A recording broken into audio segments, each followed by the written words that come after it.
Saya dan tim meninggalkan rumah Betang, suku Dayak Iban di Desa Sungai Utik, menuju Taman Nasional Betung Krihun.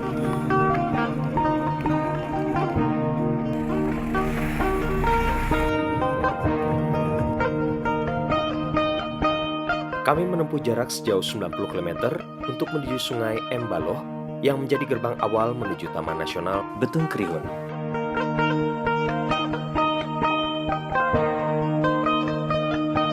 Kami siap untuk menuju Taman Nasional Betung Krihun. Perahu kayu yang kami tumpangi bersiap membelah Sungai Embaloh.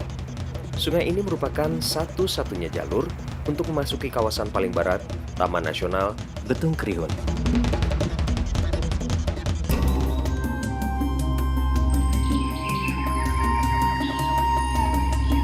Taman Nasional Betung Krihun yang terletak di Kalimantan Barat memiliki luas sekitar 800.000 hektar.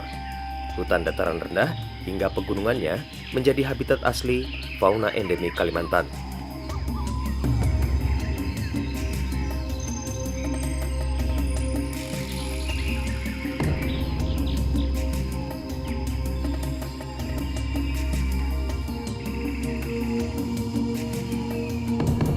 Posisinya yang berada antara Gunung Betung dan Gunung Krihun membuat Taman Nasional Betung Krihun memiliki kontur tanah berbukit dengan ratusan anak sungai yang mengaliri.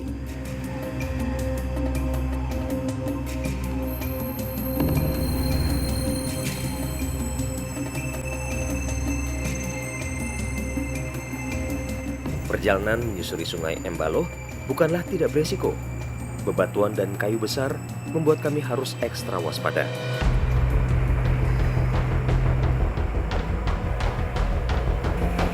Belum lagi, di beberapa titik arus sungai cukup deras.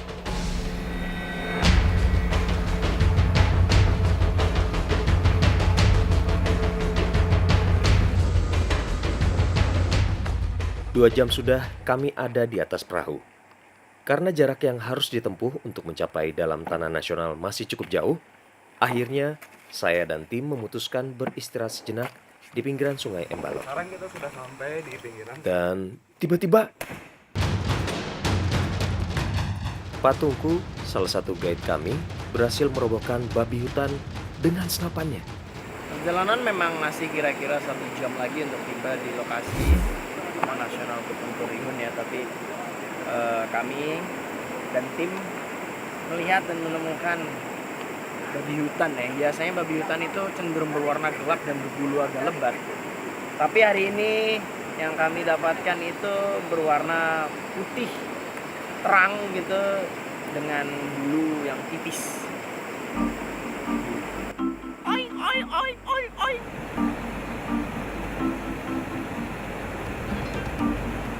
Kami pun kembali melawan arus.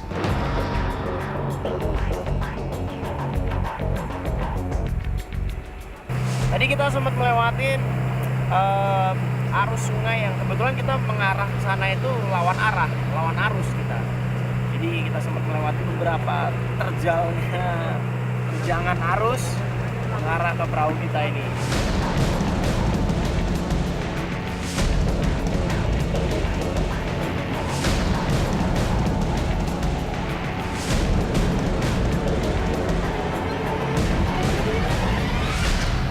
Nah, tempat yang akan saya kunjungi dan kami singgah untuk beraktivitas ini namanya adalah Karangan Labu.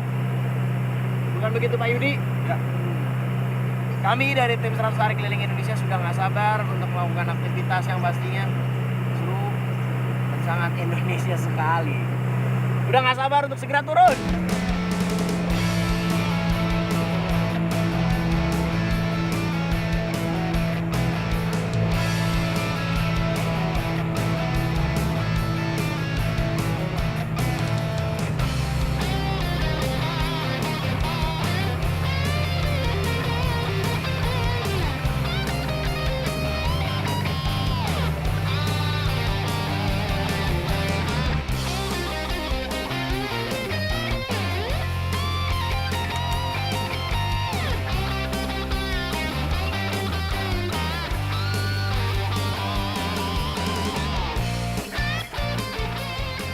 Tenda telah berdiri, perut sudah terisi.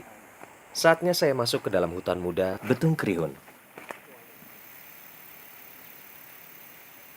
Kami akan melihat vegetasi Taman Nasional ini dari atas ya rencananya ya. Iya. Ya, ini bisa pohon ini, Pok. Bisa ini.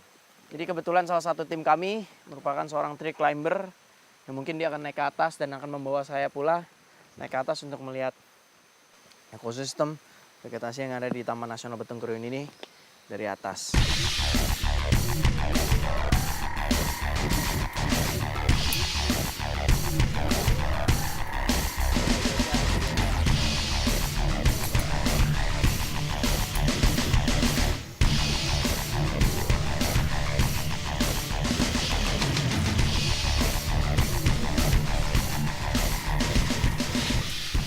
Kalau untuk manjat pohon dengan cara seperti tree climber saya kayak gini, ini baru pertama kalinya saya. Biasanya mungkin kalau zaman dulu manjat pohon mangga kali ya buat ngambil nyolong. Nah, kali ini manjatnya beda. Dan kebetulan Mr. Popo ini sangat mumpuni dalam hal memanjat.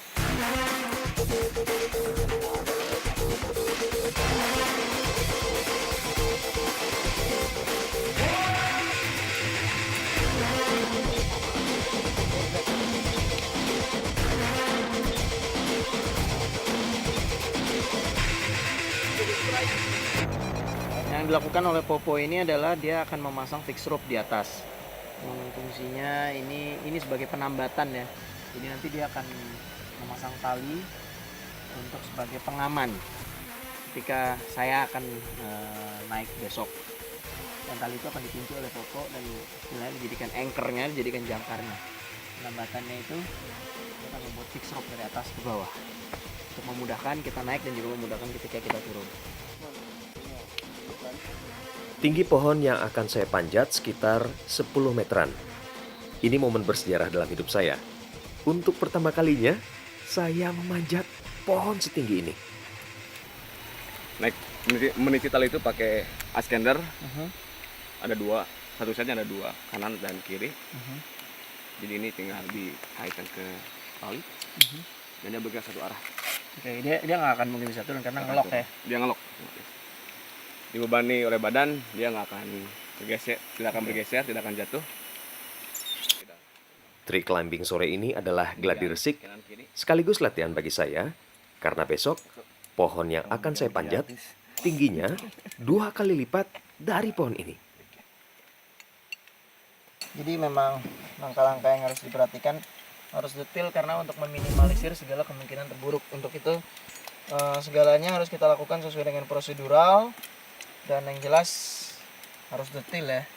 Cek, recheck lagi. Ngerti kan? Ya. Gue sih ngerti. Yang itu pasti ngerti lah. Masuk di tangan, yang kaki dulu, yang tangan kiri dulu. Oke, good. Ini sekarang. Tangan kiri, dorong. Ternyata tidak semudah yang saya bayangkan. Kamu di paha dulu, angkat, terus bisa ngegeser yang kanan. Dan Tadi setiap itu- ganti ketika kiri, gua lepas dulu nggak apa-apa ya? Nggak masalah. Kayak tadi dibilang kan nggak apa-apa itu berarti. Gak apa-apa. Emang untuk nemuin ritme itu perlu Susah. beberapa kali. Betul.